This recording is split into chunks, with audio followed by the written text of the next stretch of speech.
How far are you willing to hike? Had a bit of a rally getting in here. Got some big drifts, lots of deep snow in here, but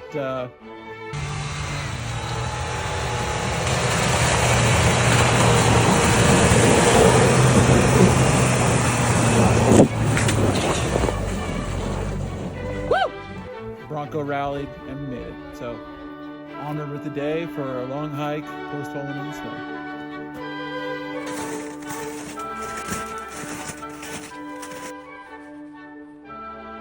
All right, we're 3.5 hours into this approach. At least, are we 4? Is it deep, man? All right, we are now over 5 hours into our approach. Still post falling. Chris is having a great time.